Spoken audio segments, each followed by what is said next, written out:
Office of Administration. This is Jenny speaking. How may I assist you? Good morning. My name is Monica Hipulan. I would like to ask about the requirements I need to submit for my application.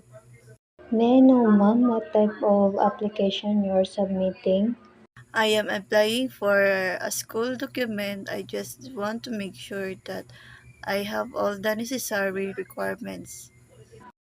I understand, ma'am. For the application, you need to submit a complete application form and a photocopy of your valid ID. Okay, do I need to bring the original copy of my ID? Yes, please bring your original ID for verification along with a photocopy. Okay, ma'am. Is there anything else that I need to submit? For your application, those are the main requirements. However, I recommend checking the office instructions before submitting in case there are additional requirements.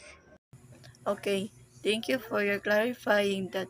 May I also ask where I should submit the requirements? You may submit them at the Office of Administration during office hours. Alright, thank you very much for your assistance. You're very welcome, ma'am. Is there anything else I can help you with? No, that's all. Thank you for your time. It's my pleasure, ma'am, and thank you for calling the Office of Administration. Have a nice day. Thank you. Have a nice day too. Goodbye. Goodbye, ma'am, and thank you.